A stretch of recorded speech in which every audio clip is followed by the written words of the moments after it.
Hi, I'm Adriana and this is my mum. Hi, my name's Anna and we're here to share our Galaktoboureko recipe with Orexi. But first, here are 6 fun facts about us. The first one is that I'm a DJ and I love to play music that moves my soul, whether that be from around the globe or funk or disco, just whatever feels great to me. So my heritage is Greek. My parents are from Florida in Greece. My parents actually owned a Greek restaurant in Westgarth in Northcote for 15 years. I run a music event called Custard, and obviously by the name there is a Greek element to it, and so we've broken plates, we've thrown flowers, we've had Greek cuisine, you name it, it's all happening at Custard events. I own my own business. I'm a strata manager. My business is called Property Owners Corporation Services and I love what I do. I'm a certified life coach and it is my passion to make personal development cool, fun and exciting for people. I love watching Turkish drama movies on YouTube and I can't wait to see myself on YouTube. Alright, so shall we start cooking? Let's start. So you want 2 litres of milk, and out of that 2 litres you want to set aside 1 cup of milk, which is what we have done here. With the larger amount of milk, that is what we are going to gently warm in the casserole. And obviously you want that on a low heat, and you're just going to watch that and stir slowly. So what we're going to do, the remainder of the milk, the 1 cup of milk, we're going to pour it into the mixer. Once we've done that, then we'll actually slowly mix in the eggs and break the eggs. There's 1. 5 eggs in total. Once we've done that, we'll blend in the corn flour and the self-raising flour and the vanilla.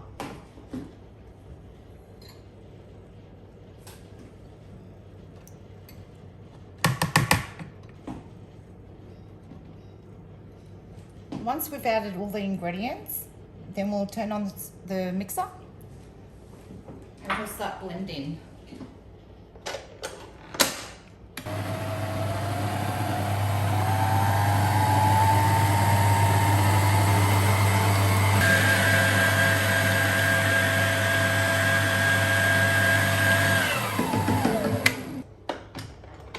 Oppa!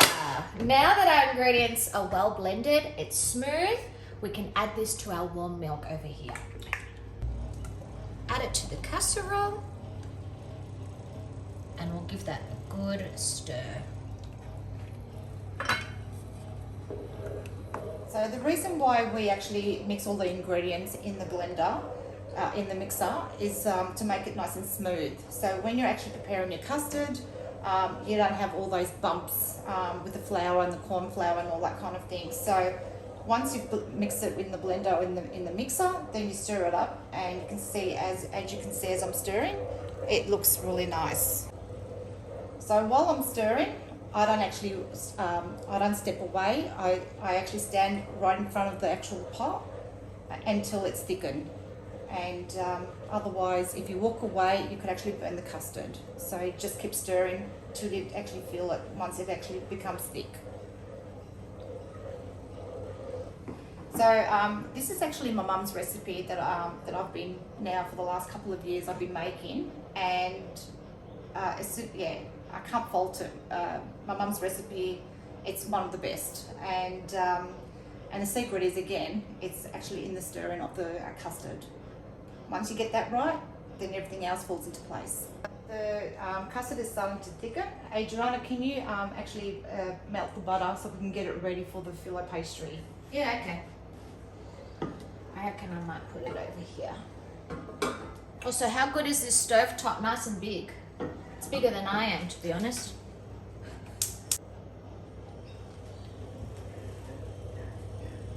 As you can see, the custard is starting to thicken. It's really important that you actually keep stirring so the custard doesn't stick to the pot. So you're saying the thicker it gets, the faster you're going to be with the stirring? Yeah, because the custard turns out really nice if you keep stirring. and it also comes out nicely. You know. It won't catch to the bottom. Yeah.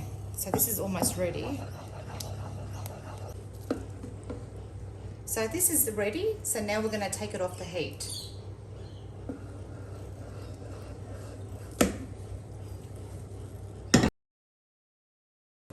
So now we've melted the butter, and now we're going to grease the actual tray. So I'm just going to make sure that I butter it really well, and also on the sides of the tray, so that way it doesn't stick. So I just want to make sure that it's well greased. So this is ready, and now we can actually start layering our filo pastry.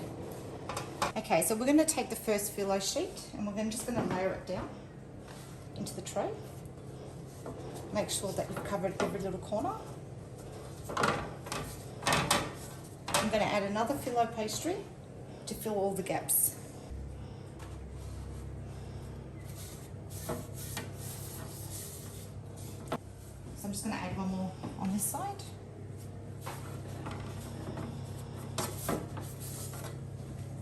And now I'm just going to butter it. So that's fine. So we've done that. So I'm going to use half of the sheets, or probably more, and leave maybe probably about 3 or 4 at the end, so we can cover the top layer.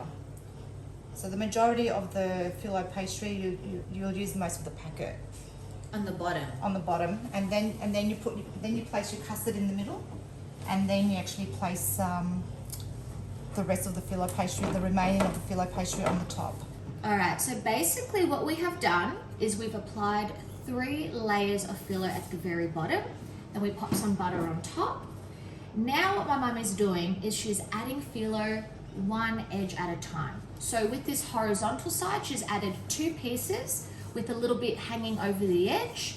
Then to the side, she's added 1 piece, a little bit hanging over to the edge. As you can imagine, she's done the same all the way around, so that eventually we're going to enclose the Galaktoboureko with the hanging edges of the filo. So she's repeating this process about 3 times now. And she keeps adding little bits of butter in between as well. So here she is, this is her final edge that she's doing for the 3rd time now. And I imagine you're going to add some more butter, aren't you? Of course, definitely. That's the flavour.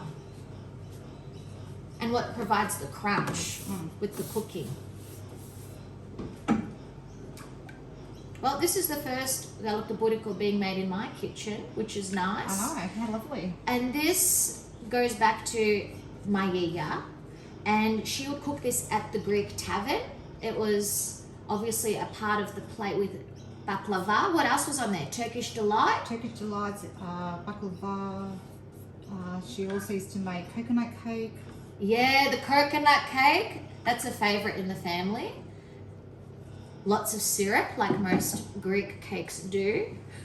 So this has been enjoyed by many people in the public, especially those who lived in a city in Westgarth, which is where the tavern was. And now we've covered the bottom of the layer of the tray. So now we can actually pour the custard, so it's ready to be poured in. And then the remaining of the filo pastry will go on top. Do you want me to hold this while you pour? No, that's fine.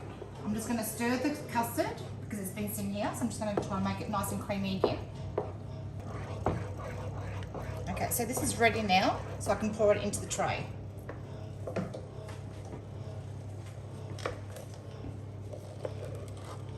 Can you see how creamy it is? And that's how you want it. You want that texture.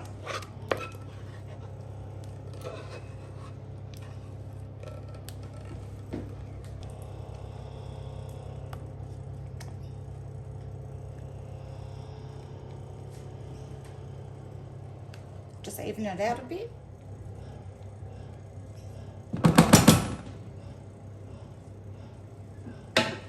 And now I'm going to cover it with the remaining of the filo pastry on the top.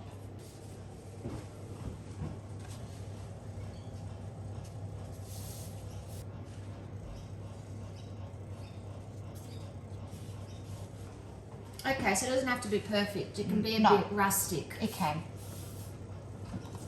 And pretty much this is our last sheet. So how many was that? About Four. Four sheets. About four Okay. sheets just there. I'm going to butter it.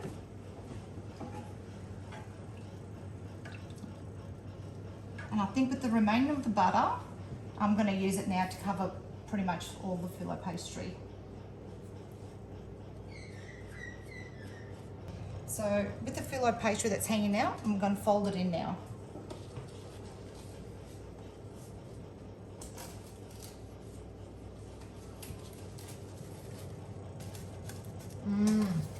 So when you add the butter to those, it's going to moisten those edges again. Yep. Now what I'm doing is I'm pressing down the edges, and then once we've done and we've covered it with butter, then we'll cut the piece into pieces, and then it's ready to be baked. Oh, so you cut it before you Before it cook goes into the oven. Okay.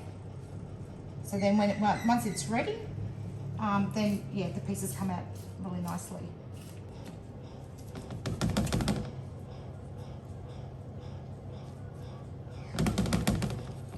And that's pretty much ready. Okay, so you've left some butter in here. You haven't necessarily used the whole. No, I think we've got enough butter. So now we're going to try and cut it all up into squares. So usually I try to measure it and work out how big we want the pieces. So, and this is before I start cutting, just to make sure that we've got even numbers. Okay, so we'll start.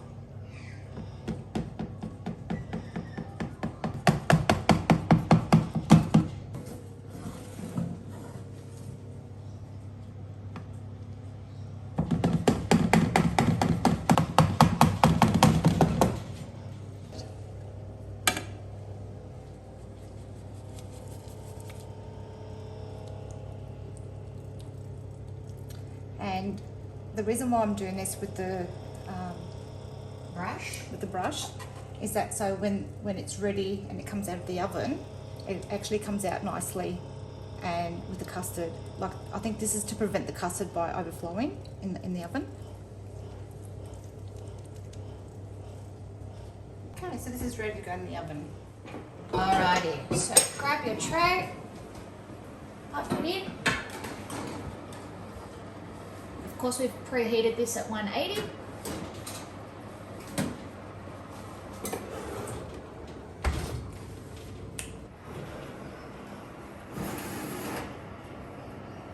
Alright, we're just going to spin this around so it cooks nice and evenly.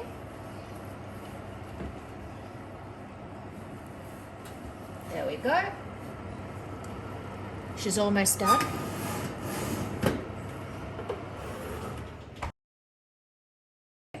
So now that I've had my sauna and my face is nice and warm, basically we want to get the siropi done, or the syrup as they say. And it's important that the syrup is cool, because we are going to apply the cool syrup to the hot Galaktoboureko. Okay, so this is why you need this done in advance. So we've got about 2 cups of water that we are going to warm up on the stove. And then we're also going to put our sugar.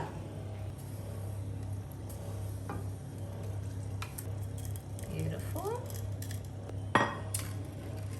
Just give that a bit of a stir. And then we've got half a lemon, which I've cut up into wedges. And what I recommend is putting a quarter of a lemon squeezed. So it gives it that nice citrus flavor. And then the other quarter, which are still intact as is, you apply that to the syrup.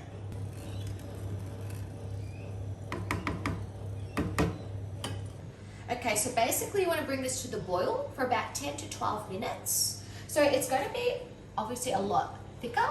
And I have a good little trick for all of you. Okay, so get a teaspoon and you want to let the water drip, and you want to get to the last drip, and that last one, if it springs back, that means the syrup is ready. So we can take it off the boil now. And obviously we want to let this cool so that we can apply it to the warm Galaktoboureko. So as you can see, this is beautifully golden. It smells so good. Put that on there. So now we can even pop that syrup on top. So I'll let my mum do that. Okay, so what I'll do is I'll take out the lemons, because we don't need the lemons to be going on top.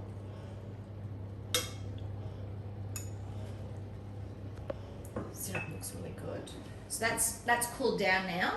So now we're going to pour over it. Okay. So I'm going to just like go over it.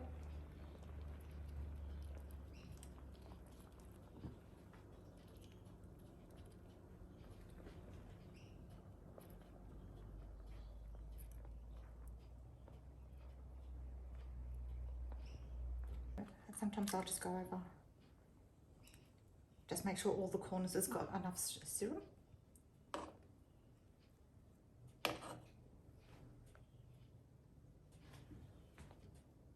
So if I've missed anywhere or there isn't enough, I'll just pour a bit more syrup over it. So now we've got to allow the syrup to absorb. Once the syrup has absorbed, we're going to let the custard to be set, and then we can serve it in the plate.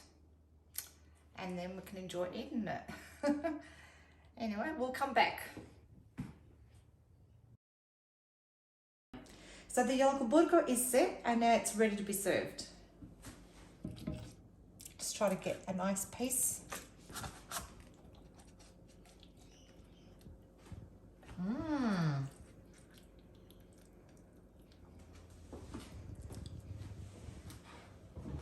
Looking good. Looking good. Okay. Maresi. All right, we've let our hair down, and now is the time to have a piece and enjoy.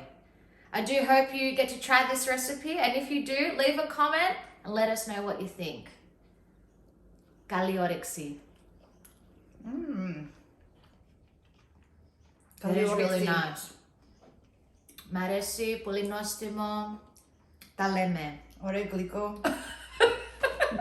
Ευχαριστούμε. Γεια σας. Από την Adriana και από την Anna.